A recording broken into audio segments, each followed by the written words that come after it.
అత్యంత నాటకీయంగా కూటమి ప్రభుత్వం వాళ్ళు రక్తి కట్టించినారు. 4 రోజులు దావోస్లో తిరిగి అపారమైనటువంటి అనుభవం ఉంది. ఒక టైంలో సెల్ ఫోన్లు నేనే కనిపెట్టాను. దిగ్గజాలైనటువంటి సాఫ్ట్వేర్ కంపెనీలన్నీ కూడా వాళ్ళకి నేను డైరెక్షన్ ఇచ్చి కంపెనీలు పెట్టించాను. నన్ను చూసి మొత్తం ఫ్యాక్టరీలన్నీ ఇండస్ట్రీస్ అన్నీ కూడా కర్నూలుకు వస్తున్నాయని చెప్పినటువంటి చంద్రబాబు నాయుడు గారు, ఆయన కుమారుడు దావోస్ పోయి ఏం సాధించినారంటే 80 కోట్లు ఖర్చు పెట్టి బిల్ గేట్స్తో ఫోటో దిగినారు. దానికి 80 కోట్లు ఖర్చు పెట్టి ఫోటో దిగగలిగినారు. ఏమాత్రం అనుభవం లేనటువంటి రేవంత్ రెడ్డి గారు మీ శిష్యుడే. ఆయన నీతో పాటు దావోస్కి వస్తే దాదాపుగా 1,78,000 కోట్ల రూపాయలు కొనుగోలు చేయించుకున్నారు. అందుకే ఆయన వస్తే ఎయిర్పోర్ట్లో తెలంగాణ వాళ్ళందరూ కూడా గ్రాండ్ వెల్కమ్ చెప్పినారు. ఎందుకంటే 1,78,000 కోట్ల పెట్టుబడులు తేవడానికి ఆయన ఎంఓయూ చేయించుకున్నారు. ఇంతకుముందు జగన్మోహన్ రెడ్డి గారు అనుభవం లేదన్నారు. అనుభవం లేనటువంటి వ్యక్తి కరోనా అయిపోయిన తర్వాత దావోస్ పోతే 1,26,000 కోట్ల రూపాయల ఎంఓయూలు చేసుకోవడం అయితేనేమి, ఇండస్ట్రీస్ తేవడం అయితేనేమి జరిగింది. మరి తండ్రి కొడుకులు ఒక్క ఎంఓయూ కూడా చేసుకోవడానికి మీకు చేత కాలేదా? లేకుంటే మిమ్మల్ని నమ్మక, మీ వ్యవహార శైలి నచ్చక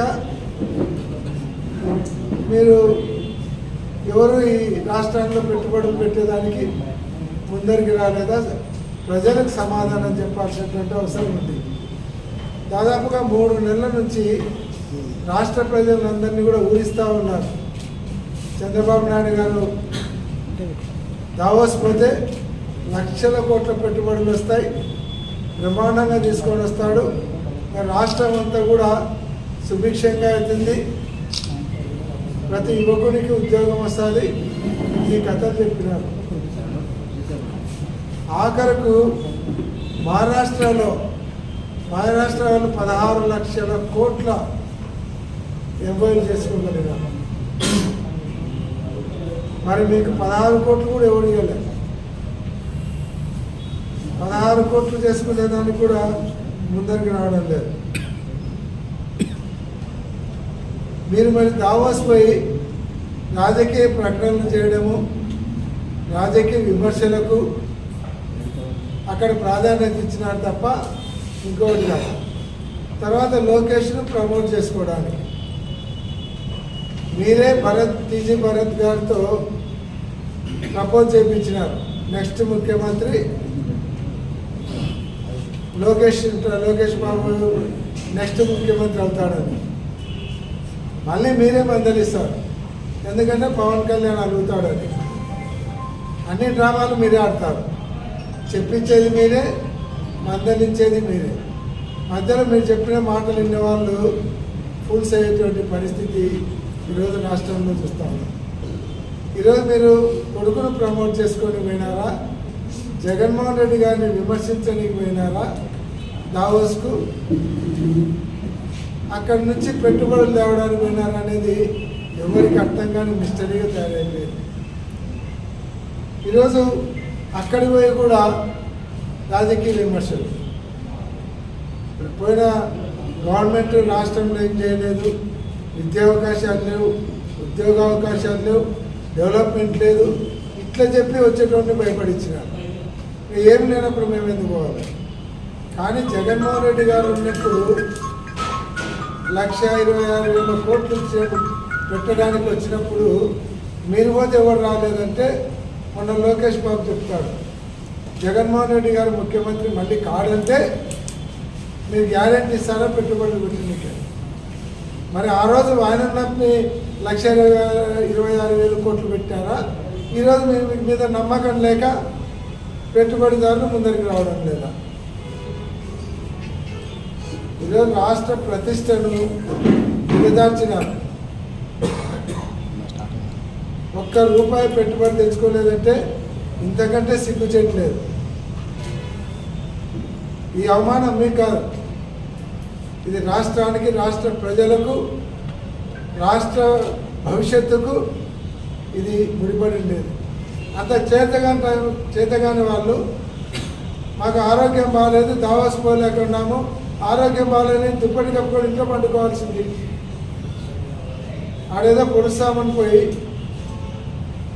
ఏం తేకుండా రాష్ట్ర ప్రతిష్టను ఈరోజు ఇంతగా దెబ్బకొట్టినటువంటి మిమ్మల్ని ఆంధ్ర రాష్ట్ర ప్రజలు క్షమించాలనేటువంటి విషయాన్ని గుర్తుంచుకోమని చెప్తాను. ఈరోజు అదే కాకుండా రాష్ట్రంలో ఉన్నటువంటి యువతకు ఉద్యోగ అవకాశాలు లేకుండా చేయడమే కాకుండా వాళ్ళకు చదువుకోవడానికి కూడా అవకాశాలు లేకుండా చేస్తున్నారు. భారతదేశంలో మొట్టమొదటిసారిగా 17 మెడికల్ కాలేజీలకు ఒకటేసారి సెంట్రల్ గవర్నమెంట్ పర్మిషన్ ఇచ్చినది స్వాతంత్రం వచ్చిన తర్వాత ఫస్ట్ టైం. ఇది జగన్మోహన్ రెడ్డి గారు తీసుకొని రాగలిగినారు. ఎన్ఎంసీ నుంచి తీసుకొని వస్తే 17 మెడికల్ కాలేజీలు వస్తే ఎన్ని సీట్లు వస్తాయి? ఆల్రెడీ 5 స్టార్ట్ అయినాయి. 5 దానిలకు 750 మందికి ఆల్రెడీ సీట్లు వచ్చి చదువుతున్నారు. ఇంకొక 7 కాలేజీలు రెడీగా స్టార్ట్ చేయడానికి 1050 మందికి కొత్తగా మెడికల్ కాలేజ్ సీట్లు వస్తాయి. ఇంకొక 4 తయారు కావడానికి సిద్ధంగా ఉన్నాయి. అవి కనుక తయారైనాయంటే అవే 400 వస్తాయి. అంటే దాదాపుగా 2400 సీట్లు 2 సంవత్సరాలలో మీ ద్వారా మెడికల్ సీట్లు రాకుండా పోయినాయంటే ఎంత దుర్మార్గం. పులివెందుల కాలేజీకి 50 సీట్లు ఇస్తామని నేషనల్ మెడికల్ కౌన్సిల్ వాళ్ళు లెటర్ పెడితే మాకు వద్దని రాస్తాడా? ఎవడన్నా బుద్ధి ఉండేటోడు మాకు మెడికల్ సీట్లు వద్దని రాస్తాడా? ఈరోజు మేము చేసే నిర్వాహకం వల్ల ఈరోజు 2450 సీట్లు 2 సంవత్సరాలలో పెట్టాం. అదే కాకుండా మేము చేసేది ఈరోజు ఇవన్నీ కూడా ప్రైవేట్గా అప్పచెప్తూ ఉంటారు. అంటే దాదాపుగా 75-80% బిల్డింగుల మీద ఇన్వెస్ట్ చేసింది గవర్నమెంట్. స్థలాలు గవర్నమెంట్వి. ఆ 20% 25% ఖర్చు పెడితే మెడికల్ కాలేజీలన్నీ గవర్నమెంట్ నడపచ్చు. దాన్ని తీసుకుపోయి ప్రైవేట్కి ఇస్తున్నారు. అది మీ వాళ్ళకు, మీ కోటరీలో ఉండే వాళ్ళకు, మీ వాళ్ళకు పీపీపీ పద్ధతులు ఇచ్చి వాళ్ళతో లోపాయికారి ఒప్పందం చేసుకుంటా తద్వారా మీ కూటమి బాగుపడ్డానికి. ఇదంతా దుర్మార్గం. ఒక మెడికల్ కాలేజ్ వచ్చిందంటే ఆడ కాలేజీలకు మెడికల్ సీట్లే కాదు వచ్చేది, కాలేజీలకు అనుబంధంగా ఒక హాస్పిటల్ వస్తుంది. ఆ హాస్పిటల్ వచ్చినప్పుడు అక్కడ పీజీ స్టూడెంట్లు వస్తారు. ఆ ప్రాంతంలో ఉన్నటువంటి వాళ్ళందరికీ జిల్లా స్థాయి హాస్పిటల్ వచ్చినప్పుడు వైద్య సౌకర్యాలు కానీ వాళ్ళకి అన్ని రకాలుగా ఉపయోగకరంగా ఉంటుంది. అటువంటివన్నీ కూడా బిల్డింగులన్నీ తయారైన తర్వాత మీరు ఈరోజు మెడికల్ కాలేజీలో ప్రైవేట్ పరం చేసి ఈరోజు సెంట్రల్ గవర్నమెంట్ నుంచి సీట్లు తీసుకురాకుండా మెడికల్ డాక్టర్లు కావాలనేటువంటి వాళ్ళ ఆశల మీద నీళ్ళు జల్లుతూ ఉన్నారు. వాళ్ళ భవిష్యత్తును అంధకారం చేస్తూ ఉన్నారు. ఈరోజు ఓసీలకు 600 మార్కులు వచ్చినా కూడా వాళ్ళకి సీట్లు వచ్చే పరిస్థితి లేదు. బీసీలకు 500 మార్కులు వచ్చినా సీట్ వచ్చే పరిస్థితి లేదు. ఈరోజు అదే కనుక మొత్తం మెడికల్ కాలేజీలు కన్నా ఆంధ్ర రాష్ట్రంలో 17 మెడికల్ కాలేజీలు స్టార్ట్ అయినాయంటే 350-400 మార్కులు వచ్చిన మన రాష్ట్ర విద్యార్థులకు డాక్టర్లు అయ్యేదానికి అవకాశం ఉంటుంది. ఈరోజు అవకాశాన్ని చేతిలో పోగొట్టారు. జగన్మోహన్ రెడ్డి గారు కష్టపడి 17 మెడికల్ కాలేజీలు తీసుకొని వస్తే దానిలను మీ స్వార్థం కోసం ప్రైవేట్ పనులు చేయడానికి మెడికల్ కాలేజ్ డాక్టర్లు చదవాలనుకునే వాళ్ళ భవిష్యత్తును నాశనం చెప్పినారు. ఇది కూడా ప్రజలు క్షమించరు.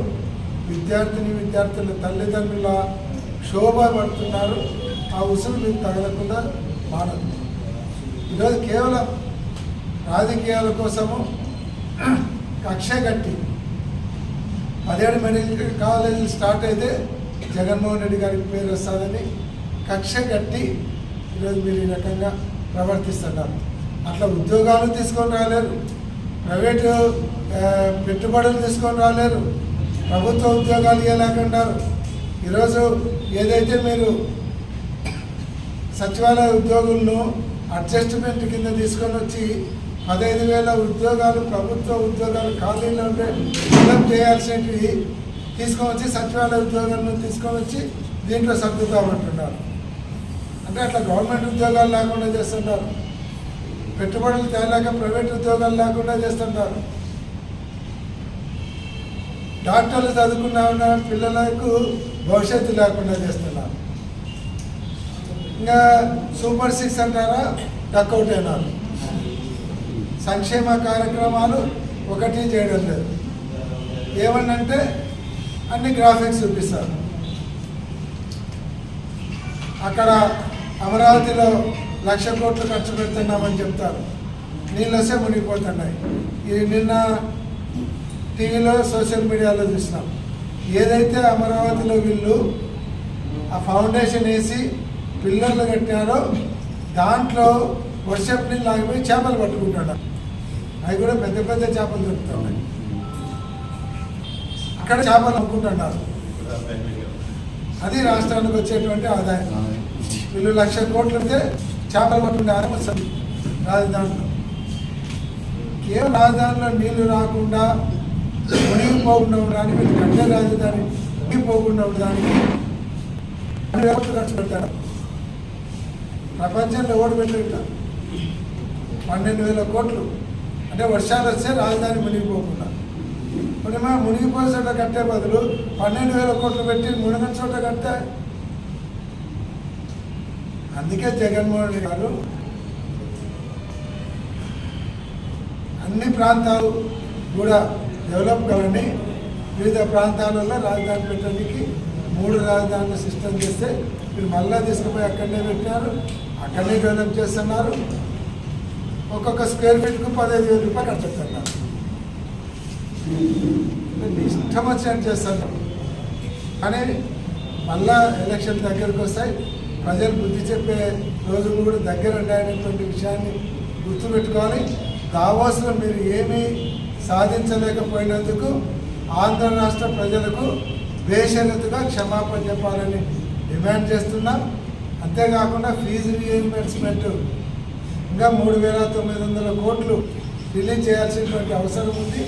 దాన్ని వెంటనే రిలీజ్ చేయాలని, దాన్ని రిలీజ్ చేసేదానికి ఒత్తిడి తీసుకొని వచ్చేదానికి ఈ ఫిబ్రవరి నెల 5వ తారీఖున దాని మీద విద్యార్థులతో కలిపి ర్యాలీ నిర్వహించి కలెక్టర్ ఆఫీస్ పోయి కలెక్టర్ గారికి రిప్రజెంటేషన్ ఇచ్చి ప్రభుత్వం మీద ఒత్తిడి తెచ్చేదానికి వైఎస్ఆర్ కాంగ్రెస్ పార్టీ జిల్లాలో ఉండేటువంటి నాయకులందరూ, ఎమ్మెల్యేలు అయితే ఎక్స్ ఎమ్మెల్యేలు, ఇన్ఛార్జీలు, మేయర్లు, మున్సిపల్ చైర్మన్లు అందరూ కూడా దాంట్లో పాల్గొని విజయవంతం చేయాలని కూడా కోరుకుంటూ 5వ తేదీ లోపల మీరు ఏదైతే ఫీజు రీయింబర్స్మెంట్ బకాయిలు మొత్తం విడుదల చేయకుంటే ప్రభుత్వం మీద విద్యార్థులతో కలిపి పోరాటం మళ్ళీ 5వ తారీఖు నుంచి మొదలవుతుందని తెలియజేస్తా ఉన్నాం.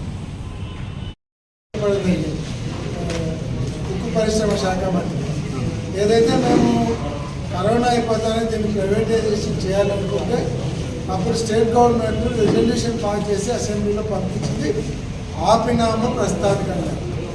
ఈరోజు కూడా 11,000 కోట్లు అప్పులు చెల్లించడానికి ఇచ్చినారు. దాంట్లో 25,000 కోట్లు అప్పులు ఉంటే కేవలం 11,000 కోట్లు వాళ్ళకి ఏదైతే ఉద్యోగులకు రావాల్సినటువంటి బకాయిలు అయితేనేమి, లేకుంటే కరెంటు బిల్లులు అయితేనేమి, ఇట్లాంటివి చెల్లించడానికి మాత్రం ఇచ్చినారు. ఎక్కడ ప్రైవేటైజేషన్ ఆపుతున్నామని ఎక్కడ చెప్పడం లేదు. మొన్న ప్రెస్ మీట్లో కూడా మాట చెప్పలేదు ఆపుతున్నామని. సెకండ్, ఇప్పుడు ఉద్యోగులు తగ్గిస్తున్నారు. రిటైర్మెంట్ అయిన తర్వాత రిక్రూట్మెంట్ లేదు. ఏదైతే అవుట్సోర్సింగ్ ఉండేటువంటి ఉద్యోగులందరినీ కూడా దాదాపు 4,000 మందిని వాళ్ళను తగ్గిస్తూ ఉన్నారు. వాలంటరీ రిటైర్మెంట్ మీద దాదాపు 3,000 మందిని తగ్గిస్తూ ఉన్నారు. అంటే ఎప్పుడైతే ఒక ప్లాంట్ను మూయాలనుకుంటారో దాంట్లో ఉద్యోగులను తగ్గించి నష్టం చూపించి మూయడానికి. అంటే ఎవరైనా సరే ఒక కుక్క నమ్మాలంటే దానికి పిచ్చి పట్టింది, పిచ్చి కుక్క అని అట్లా ప్రచారం చేసి అట్లా దాన్ని నిర్వీర్యం చేసి పోయడానికి ప్రయత్నం చేస్తున్నారు తప్ప ఈరోజు కూడా ఏ మినిస్టర్ కానీ ఉక్కు శాఖ మంత్రి కానీ మొన్న విశాఖపట్నం వచ్చేటువంటి ప్రధానమంత్రి కానీ మేము 11,000 కోట్లు ఇచ్చామని చెప్పినారు తప్ప మేము ఎక్కడా ప్రైవేటీకరణ చేయడం లేదు, భయపడదని చెప్పలేదు. ఎవరు కూడా ఆంధ్ర రాష్ట్రానికి రాకుండా చేసిన పరిస్థితి అబ్బా కొడుకుంది ఈరోజు. మరి గత ప్రభుత్వంతో మన వైఎస్ఆర్ ప్రభుత్వం ఉన్నప్పుడు జగనన్న ముఖ్యమంత్రిగా ఉన్నప్పుడు మరి ఎన్నో కరోనా కష్టకాలు కూడా ఆయన ఇల్లు వచ్చినది ఒక్కసారి దావోస్లో ఎన్నో పరిశ్రమల వాళ్ళందరికీ ఒకసారి అప్పుడు పనిచేసిన సంగతి ప్రజలందరూ తెలుసు. కానీ ఈరోజు వాళ్ళ దావోస్ పర్యటన ఎందుకు పని వచ్చిందంటే వాళ్ళ మీడియా పత్రికలు వాళ్ళ అపాటాలు చూపించుకోవడానికి మరి ఒక 3 కోట్లు ఖర్చు, మరి దావోస్ పర్యటనకైనా ఖర్చు 20 కోట్లు, 20 కోట్లు ఈ రోజు ఇందులో వచ్చినప్పుడు అని చెప్పేసి అందరూ కూడా భావిస్తున్నారు. మరి నాకు అనుభవం ఉంది, నేను ఎన్నో పనులు, నేను 4 సార్లు ముఖ్యమంత్రి అయినాను, నేను ఎంతో నాకు అనుభవం ఉంది అని చెప్పేసి జగన్మోహన్ రెడ్డి గారు ఎంత అని చెప్పి మాట్లాడిన చంద్రబాబు నాయుడు గారు ఈరోజు మరి ఎందుకు ఫీజు పిల్లల చదువుల విషయంలో కానీ పట్టించుకోకుండా మరి ఎక్కడా కూడా పేదవాళ్ళ చదువులకు నీరు గార్చి ఆరోగ్యశ్రీని నీరు గార్చి ఈరోజు అంతా కూడా అల్లాడే పరిస్థితుల్లో ఉన్నారు. మరి నీ సంపాదన ఆ రోజు చెప్పిన చంద్రబాబు నాయుడు గారి సంపాదన ఆయన విజన్ ఏమైందని చెప్పేసి ఈరోజు అడుగుతున్నాం. ఆంధ్ర రాష్ట్రంలో ఎలాగైతే వెలుగు పరిపాలన జరుగుతుందో అక్కడ కూడా వెళ్ళి వీళ్ళ ప్రసంగాలు విని మరి పారిశ్రామికవేత్తలంతా కూడా బెంబేలెత్తే పరిస్థితులు తీసుకొని వచ్చినారు. ఈరోజు పక్క రాష్ట్రాలైన మహారాష్ట్ర, ఆంధ్రప్రదేశ్, మహారాష్ట్ర, తెలంగాణలో తీసుకొచ్చుకున్న ఫ్యాక్టరీ మీరు ఏపీకి ఏది కూడా తీసుకొచ్చిన పరిస్థితి లేవు ఈరోజు. మరి ఏమైంది మీ విజయన్ చంద్రబాబు నాయుడు గారు, లోకేష్ గారు, మరి కూట ప్రభుత్వం అంతా ఈరోజు మాట్లాడాలి బయటకు వచ్చి. సూపర్ 6లు అనుకుంటా ఈరోజు ప్రతి ఒక్క పేదవాళ్ళ చదువుల విషయంలో అయితేనేమి, ఆరోగ్య విషయంలో అయితేనేమి నీరు గార్చిన పరిస్థితి చంద్రబాబు నాయుడు గారు. ఈరోజు దావోస్ పర్యటనలో చూస్తే ఇవంతా కూడా రాబోయే కాలంలో కూడా ఇప్పుడు కూడా దాదాపుగా 8 నెలలు అంటే దాదాపు 1 ఇయర్ పోయినట్లే. 1 ఇయర్ అంతా కూడా పేదవాళ్ళ చదువులు, ఫీజు రియంబర్స్మెంట్ ఇప్పుడు నా దృష్టికి చాలా మా నియోజకవర్గంలో, బతుకుల నియోజకవర్గంలో ఎంతోమంది ఈరోజు తల్లిదండ్రులు ఘోష, మా పిల్లలకు సర్టిఫికెట్ ఇస్తలేరు, మా పిల్లల పరిస్థితి ఏంటమ్మా అని చెప్పేసి ఈరోజు నా దృష్టికి చాలా వచ్చినాయి. ఇలాంటి తల్లులు ఇంకా రాష్ట్రంలో ఎంతమంది ఉన్నారో సుమారుగా దాదాపుగా నా గతంలో మీరు ఎలక్షన్ల కంటే ముందు ఏవైతే పెట్టుబడులు చేస్తామో, పారిశ్రామికలు తీసుకొస్తామని ఏవైతే చెప్పారో, ఏవైతే సూపర్ 6 తీసుకొని వస్తామని చెప్పారో అవన్నీ కూడా మీరు చేయాలి. ఈరోజు దావోస్ పర్యటన మీకు ఆర్పాటాల కోసం మీరు చేసుకున్నారు, ఓట్లు డబ్బులు ఖర్చు పెట్టినారు. ఇంకా కూడా ప్రజలను మభ్యపెట్టకండి, అందరూ కూడా గమనిస్తున్నారు మీరు చేసేటివన్నీ కూడా. ఈరోజు మీరు ఏవైతే గతంలో చెప్పారో అవన్నీ ఖచ్చితంగా చేసి చూపించాలి ఎడల వైఎస్ఆర్సీపీ మేమంతా కూడా బయటికి వచ్చి ప్రజల తరఫున పోరాడడానికి సిద్ధంగా ఉన్నాం.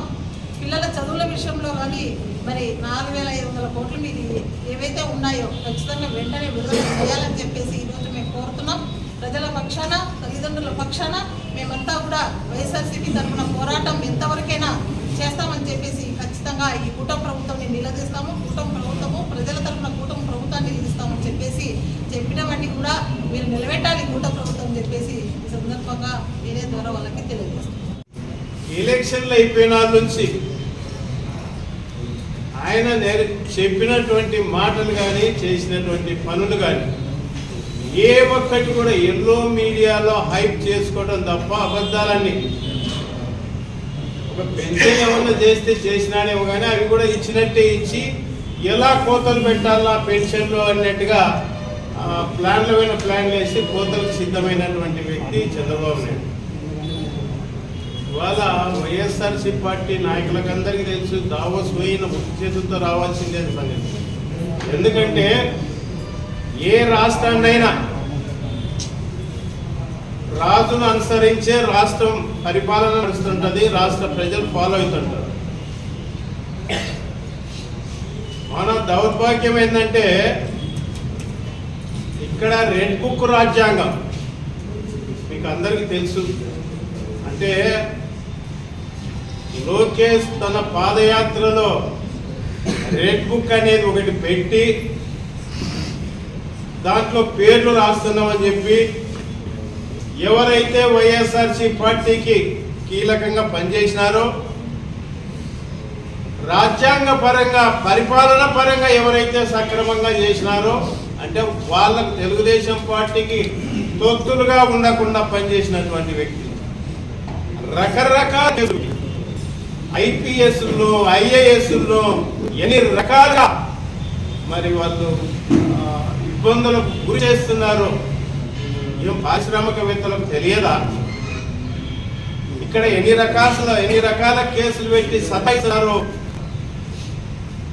సీనియర్ ఆఫీసర్లు కాకుండా నాయకులను, కార్యకర్తలను, ఎమ్మెల్యేలను, మాజీ మంత్రులను రకరకాలుగా కేసులు పెట్టి సతాయించడం కాకుండా కేవలం తనను తప్పు చేసి తనను జైల్లో పెట్టినారనేటువంటి ఏకైక కారణంతో వీళ్ళందరినీ కూడా ఇబ్బందుల పాలు గురి చేయాలి, వైఎస్ఆర్సీ పార్టీని లేకుండా చేయాలని కక్ష కట్టి ఎక్కడో పాత కేసును తవ్వి ఆ జత్వాని కేసును సజ్జన్ జిందాల్ లాంటి వ్యక్తులను ఇవాళ 3 లక్షల కోట్ల రూపాయలు పెట్టుబడి ఈ రాష్ట్రంలో పెట్టుబడి పెట్టాల్సినటువంటి వ్యక్తి ఎక్కడో మహారాష్ట్రలో పెడుతున్నాడు 3 లక్షల కోట్ల రూపాయలు పెట్టుబడులు. కేవలం మీ నిర్వాహకం వల్ల కదా. పారిశ్రామికవేత్తలు కూడా ఒక 10 మంది కలిసినప్పుడు చర్చకు వస్తుంది కదా. చంద్రబాబు ఎటువంటి వాడు, జగన్మోహన్ రెడ్డి ఎటువంటి వారు, లేదంటే ఇంకో ముఖ్యమంత్రి ఎటువంటి వాడు, ఎక్కడికి పోతే మనకు సేఫ్టీ ఉంటుంది, అన్ని ఆలోచన చేసుకుంటారు. అక్కడ ఉన్న వాతావరణం ఏంటి, అక్కడ ఏ పరిస్థితులు, ఏమి రాయితీలు ఇస్తున్నారు పరిశ్రమలు పెట్టడానికి అనేది అట్లా చర్చించుకొని ఈ రాష్ట్రానికి ఎవరు రావడానికి సుముఖత చూపలేదు అనే సంగతి మీ దావోస్ పర్యటన వల్ల అర్థమైంది. కరోనా టైంలో 2-3 సంవత్సరాలు పూర్తిగా స్తంభించిపోయినటువంటి పరిస్థితులు కూడా జగన్మోహన్ గారి 1,26,000 కోట్లు ఎంఓయూలు తెచ్చినాడే. మనం చేసుకునేటువంటి దౌర్భాగ్యం ఏంటంటే మళ్ళీ జగన్మోహన్ రెడ్డి గారు ముఖ్యమంత్రి అయితే ఇవాళ 10 లక్షల పైన ఎంఓయూలు వచ్చినవి దేశంలో మనం కూడా అగ్రగామిగా ఉండిండేవాళ్ళం. ఇవాళ మీరేమో ఎల్ల ముందు మీకు అనుకూలంగా ఉన్నటువంటి మీడియా అది జరిగిపోతుంది, ఇది జరిగిపోతుంది, అదిగో 10 లక్షల కోట్లు, ఇదిగో 5 లక్షల కోట్లు రకరకాలుగా రోజు ఊదింది. ఏమైంది చివరికి? ఈ 6 నెలలు 8 నెలల కాలానికే జనాలకు విసుగు పుట్టిపోయింది. మీరు ఎందుకంటే ఇచ్చిన హామీలు ఒకటే. ఇవాళ ఫీజు రియంబర్స్మెంట్ అదే జగన్మోహన్ రెడ్డి గారు ఉండింటే నెల నెల 1000 కోట్లు ఎక్కడి నుంచి తెచ్చాడు ఆయన. అప్పో సప్పో ఇంకోటో తెచ్చినాడు తప్ప ప్రతిదీ ప్రజలకు 1 రూపాయి అవినీతి లేకుండా అకౌంట్లు వేసి పేద ప్రజలందరూ బాగుపడేటట్టు చేసినాడు తప్ప ఇవాళ మీరు వచ్చిన నుంచి ఏం చేసింది ఏముంది? పోలవరం పూర్తి చేయంటేనేమో గోదావరి నుంచి బొరగచెర్లకు వెళ్ళారు, అక్కడ చేయడానికి దిక్కు లేదు. ఇప్పటికి నువ్వు ఎప్పుడో టైం ఇచ్చినావు. నీ నిర్వాహకం వల్ల జగన్మోహన్ రెడ్డి గారు కూడా మళ్ళీ ఎన్నిక తోలి మళ్ళీ దాన్ని దీనివల్ల ఎన్నికలింది తప్ప ఇవాళ వచ్చి కూడాను దాన్ని ఏదో పూర్తి చేయడానికి ప్రయత్నం చేయకుండా మళ్ళీ అదొక డైవర్షన్ అన్నమాట. నదుల అనుసంధానం ఉంటాడు అంటే ఏదో రకంగా ఏ పని జరగదు. ఇప్పుడు మళ్ళీ ప్రజలందరికీ కూడా అర్థమైపోయింది. ఎప్పుడెప్పుడా మళ్ళీ అవకాశం కొరకు రాష్ట్ర ప్రజలు ఎదురు చూస్తున్నారు. మళ్ళీ ఒకసారి తప్పు చేసినవే మనం చంద్రబాబు నాయుడుకి అధికారం కట్టబెట్టి ఇన్ని గమనిస్తున్నారు. ఖచ్చితంగా ఇది ఇంకా లాస్ట్ పరిపాలన. అందుకొరకే ఎట్టొకట లోకేష్ ను కూడా ఆ సీట్లో కూర్చోబెట్టి ఆనందపడాలనే తాపత్రలు ఉన్న తప్ప చంద్రబాబు నాయుడు ఈ రాష్ట్రానికి ఇక్కడ మాట కంటే ముందు పేపర్ చూసి ఓరటలు అదిగో యూనివర్సిటీ వచ్చాయి, ఇంకో యూనివర్సిటీ వచ్చాయి, అన్ని వేల కోట్లతో వచ్చాయి, ఇన్ని వేల కోట్లతో వచ్చాయి. ఎక్కడైనా ఒక రాయి వేసినారేమో ఏడన్నా? ఇంతమంది మధ్యన మిమ్మల్ని అడుగుతున్నాము, ఏ ఇండస్ట్రీ కొరకైనా ఒక రాయి వేసిన జగన్మోహన్ రెడ్డి గారు వచ్చినప్పుడు వేసిన రాళ్ళు తప్ప ఇప్పుడు చంద్రబాబు నాయుడు గారు ముఖ్యమంత్రి వచ్చిన తర్వాత ఏ దానికన్నా ఒక రాయి వేసినటువంటి పరిస్థితి, ఒక శిలాపలకం వేసినటువంటి పరిస్థితి, ఒక వర్క్ మొదలు పెట్టినటువంటి పరిస్థితి ఏమన్నా ఉందా? ఏమీ కనపడదు. వచ్చిన లా యూనివర్సిటీని ఎత్తేయడానికి ప్రయత్నం చేస్తున్నారు. కర్నూలుకి వచ్చిన దాన్ని మీరు అదేదో బెంచ్ అన్నారు, బెంచ్కి దిక్కు లేదు. ఈ రకంగా అంటే అంత గమనిస్తున్నారు. ఖచ్చితంగా మళ్ళీ ఇది ఇంకా తెలుగుదేశం పార్టీకి నాకు తెలిసి ఇది లాస్ట్ ఆప్షన్, లాస్ట్ అవకాశం అయిపోయింది. నమ్మరు, ప్రజలకు కూడా అర్థమైపోయింది. రాబోయే రోజుల్లో ఖచ్చితంగా మళ్ళీ వైఎస్ఆర్సీ పార్టీనే. ఇప్పటికే ఏదో మార్జిన్లో వాళ్ళకి అటో ఇటో కొంత 40% ఓట్ షేర్ ఉంది వైఎస్ఆర్సీపీ పార్టీకి. కొంత ఎడ్జిలో వాళ్ళు గెలిచి మన సీటు కూర్చున్నారు. కానీ రాబోయే రోజులు ఇవి కావు. మళ్ళీ ఫీజు రియంబర్స్మెంట్ వాళ్ళ విద్యార్థులు, అమ్మఒడి ఏమైపోయింది? ఏదో పొందడం ఏదో పేరు పెడుతుంది, ఏమైంది? ఉచిత బస్సు ఏమైందో తెలియదు. రైతులకు 20,000 వేస్తామన్నారు, ఏమైందో తెలియదు. ఆరోగ్యశ్రీని ఎత్తిపారేస్తున్నారు, స్కూల్స్ని ఎత్తిపారేస్తున్నారు. ఇందాక మా అధ్యక్షుడు చెప్పినట్టు మెడికల్ కాలేజీలను ప్రైవేట్ పరం చేస్తున్నారు. మీరు చేసే నిర్వాహకం అంతా మీరు చూసింటారు. మేము రోడ్లు రిపేర్ చేస్తాం, రోడ్లు రిపేర్ ఎంత మంచి రోడ్లు వేస్తారు అన్నట్టుగా అనుకున్నారు ఎలక్షన్ల ముందు అందరూ. అటాచ్ వరకు లేస్తున్నారు, ఇటు వేసుకుంటూ పోతుంటే అటు ముందుకు పోతుంటే లేచిపోతున్నాయి. మీరు ఏడన్నా గమనించండి. వేసుకుంటూ పోతున్నారు, వెనక మీ పనులు రాగానే అవి లేచి మళ్ళీ ఏదమ్మా ఉంటారు. ఇది దేశ నిర్వహణ దోచుగా తినటానికి ఈ సందర్భంగా దోచుగా తినటానికి తెలుగుదేశం నాయకులకు కార్యకర్తలకు గేట్ ఎత్తి పారేస్తారు. ఎందుకంటే వీధికి ఒక బెల్ట్ షాప్తో వేలం వేసి అట్టగడుతున్నారు. వీధికి ఒక బెల్ట్ షాప్, డోర్ డెలివరీ ఒకటే తక్కువ ఉంది. అది కూడా బహుశా ఈ ఇదే జొమాటోలో ఏదో ఫుడ్ ఆర్డర్ ఇస్తే వస్తుంది చూడు, ఆ పరిస్థితి తెచ్చినది. ఇప్పుడు ఏదో మాల్స్ అని పెట్టాడు సిటీలో, ఇంకా డోర్ డెలివరీ ఒకటి తక్కువ ఉంది. బహుశా తొందరలో అది కూడా చేసినా ఆశ్చర్యపోనక్కర్లేదు. ఎందుకంటే సంపద సృష్టి కదా, సంపద ఎట్లా సృష్టిస్తా అంటే ఇదే అనమాట. ఆయన సృష్టించేటువంటి సంపద రాష్ట్ర ప్రజల కొరకు కాదు, వాళ్ళ నాయకుల కొరకు, వాళ్ళ కార్యకర్తల కొరకు గేట్లు ఎత్తినాడు ఆ మనిషి. మీ ఇష్టం, మీరు ఏం చేసుకుంటారో దుర్గపోండి. రాష్ట్రంలో మళ్ళీ వస్తామో రామో, ఇప్పుడు ఉంటేనే మీరందరూ గట్టిగా ఉంటేనే అన్నట్టుగా చేసినాడు. జగన్మోహన్ రెడ్డి గారు అలా చేయలేదు. ఎందుకంటే ఒక ఆఫీసర్ దగ్గరికి వెళ్ళినా అది సక్రమంగా ఉంటేనే పని చేసి పెట్టండి అని చెప్పినటువంటి పరిస్థితి. కానీ ఇవాళ తేడా గమనించండి. ఎల్లోది అదేదో ఎల్లో కండువా, ఎల్లో అది పెట్టుకొని పోతే పని చేయాలంట, ఎల్లో బిల్ల పెట్టుకొని పోతే పని చేయాలంట. కానీ మా జగన్ సార్ అది చెప్పలే. అది సక్రమంగా ఉంటేనే పని చేయండి, లేకపోతే అక్కర్లేదు. ఎక్కడ ఎవరు ఇన్వాల్వ్ కానీలే, ₹1 అవినీతి లేదు. సచివాలయ వ్యవస్థ తీసుకొచ్చినాడు, డైరెక్ట్ ప్రజలతో ఇంటరాక్షన్ చేసినాడు, డైరెక్ట్ ప్రజలకే అందేటట్టు చేయగలిగినాడు. ఇవాళ ఆ పరిస్థితి ఉందా ఎక్కడన్నా? లేదు, రాదు, ఉండదు, ఉండబోదు. ఖచ్చితంగా ఎట్లో చూస్తున్నాం. ఒకవేళ నిజంగా మోడీ గారు ఏదన్నా డెసిషన్ తీసుకొని జమిలీ వస్తే ఈ డ్రామాలకు అన్నింటికి ఫుల్ స్టాప్ పడుతుంది అన్నట్టుగా అందరూ ఎదురు చూస్తున్నారు.